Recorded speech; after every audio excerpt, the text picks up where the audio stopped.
Yo, this is Eternal Plays Pokemon Shining Pearl. We have done the rematch schedule for the gym leaders, and we started out last time by fighting against Rourke, the gym leader of Orberg City, and his new team, which was pretty interesting.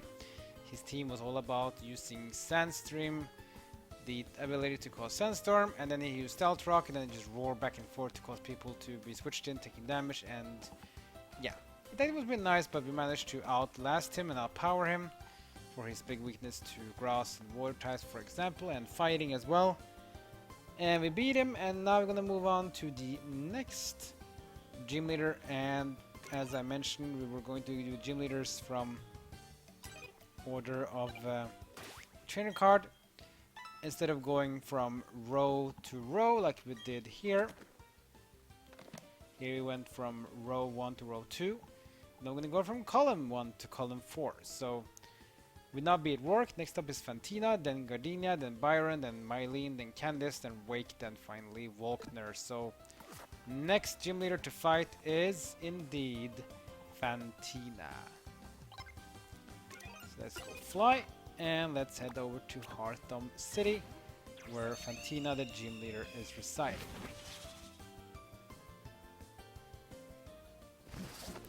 We already know her typing, that is the Ghost type Pokemon. Luxray is a great Pokemon to use here because he knows Crunch.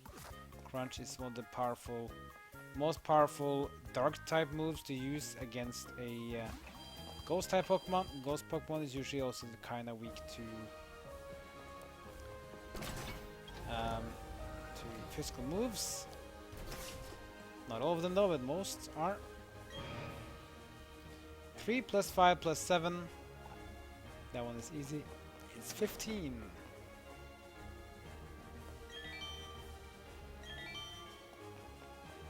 I'm just gonna do this once again. Done this one before, but that's fine. 12 plus 28 is 40.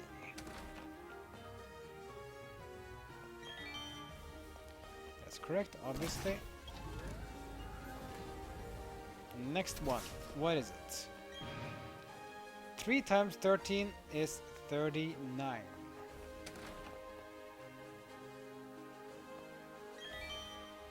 Correct.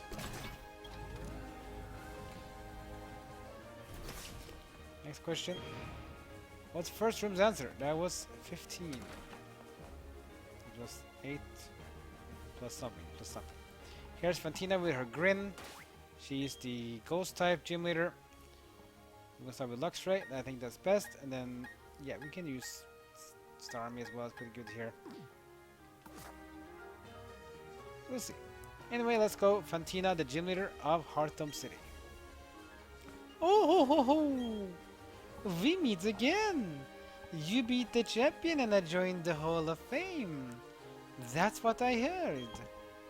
I lost because deplorable, and so I studied more. I must have my, how do you say, revenge? Right now, I will have my revenge. Well, give it a go, Fantina. Let's see how you do it. Here we go, Fantina, the gym leader of Hearthome City. Let's see what she does. She'll start with Drifblim. That is a Pokemon I think she used before as well, so it's not a new one. But Drifblim is very annoying because Drifblim has a lot of these nasty things. But that's cool though. First things first, let's just get the Crunch rolling. She used Strength Zap, but doesn't really work because I dodged it. Crunch comes in, good damage. One more should do it. Drifblim also gets reduced defense, which means my next one will do more damage. Here comes the Flame Orb. Yeah. So this one has the Flare Boost ability, which means that the will be increased power from using taking burns. And the full restore, which is kind of weird because that also remove the burn. Better to use Max Potion instead.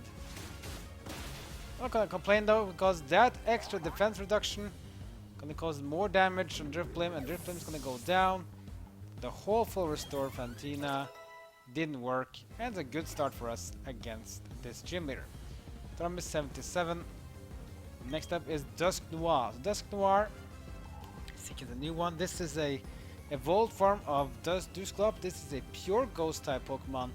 Let's just stick with our dear friend. Dusknoir, fully evolved Pokemon. This is going to be a tough one, but not too much. Let's go with Crunch. Yeah, he's a very tanky Pokemon for sure. But we get reduction defense, which is very nice. We do more damage now. Confuse Ray. Oh, it's a dodge again. May. Oh May. This Luxray is really happy to be with us. So much dodging everything. My god. Do Crunch. And that's gonna KO the Dusknoir. Wow. So far, so good. RNG is really in our favor today, man. So lucky. And we reward that by giving level up on Luxray. Ooh, nice stats increase as well. Swagger, one of the most bad moves in PvP. You will cause confusion and 2 attack up stats for the opponent. Mismagius is next, another pure ghost type. This is the evolved form of Travis. And Mismagius is a very Pokemon heavily on special attacks. All the some special attacks users, I think, in the game of ghost types. Comes Shadow Ball, the prime special attack for ghost types. Doing good damage and reducing special defense as well. This is gonna mean my Luxray is gonna take a lot of damage next. Crunch comes in, and that's a one-hit KO. My god. Luxray, calm down! You're taking down half the team already. We're already halfway through. Another pure ghost type. This one is a new one. It is Banette. I'm gonna switch out Luxray now because of the special defense reduction. I don't want to take any chance here in case things go really bad.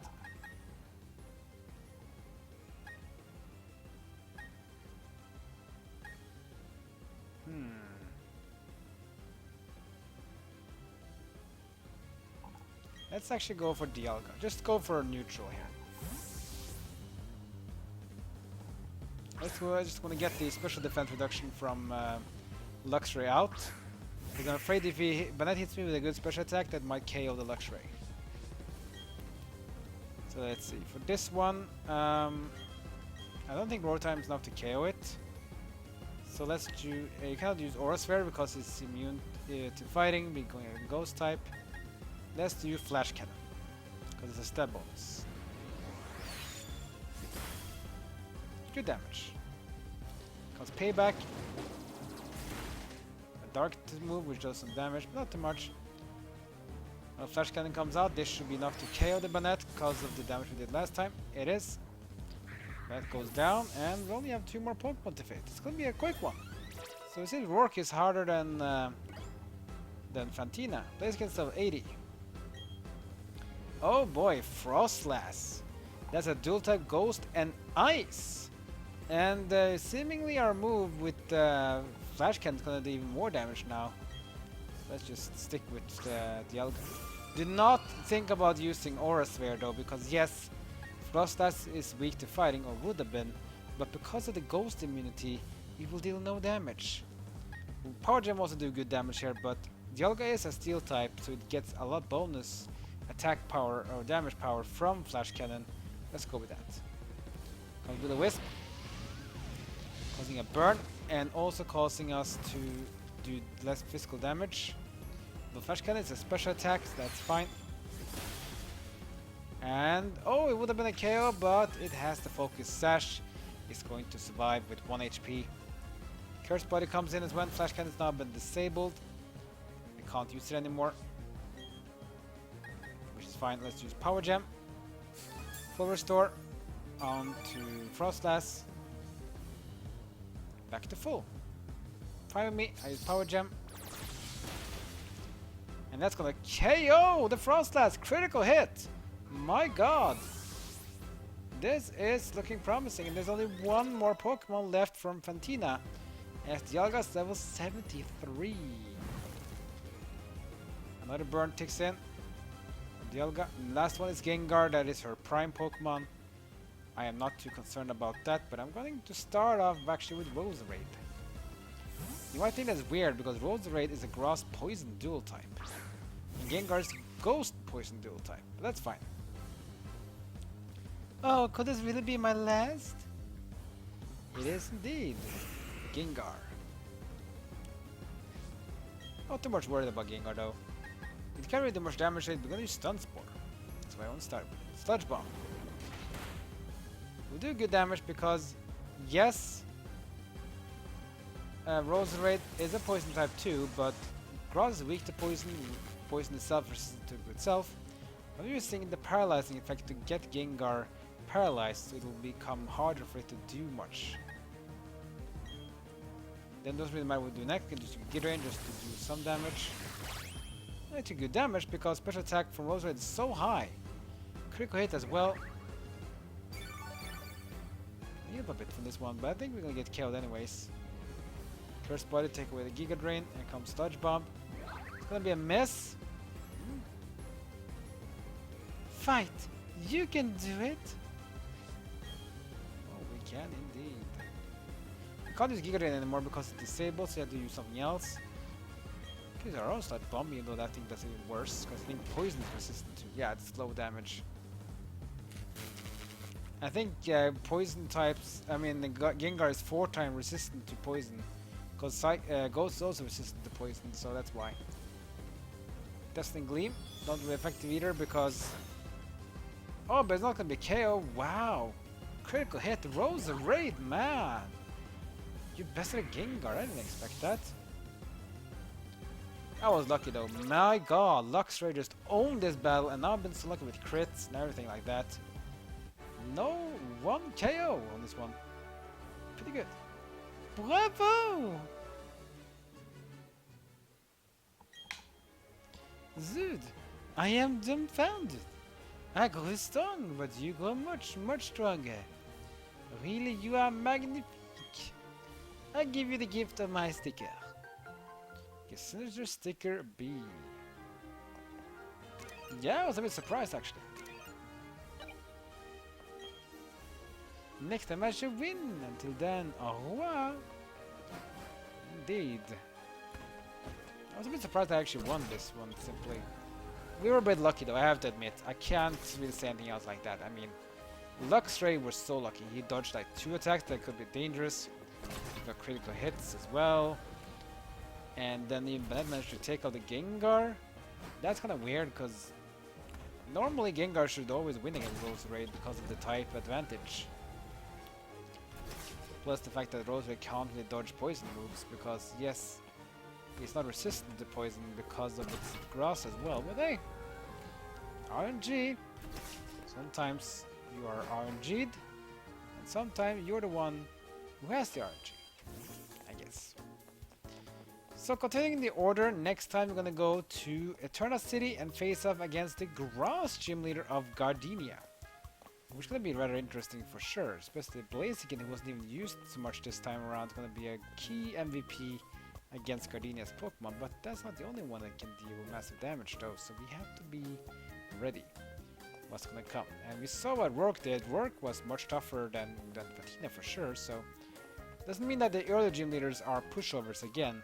They might even become harder now they are on equal footing as the rest. How will Gardenia go? We'll see. Like, comment, and subscribe. Follow me on social media. That's good for now. See you next time as my journey in Pokemon Shining Pearl continues.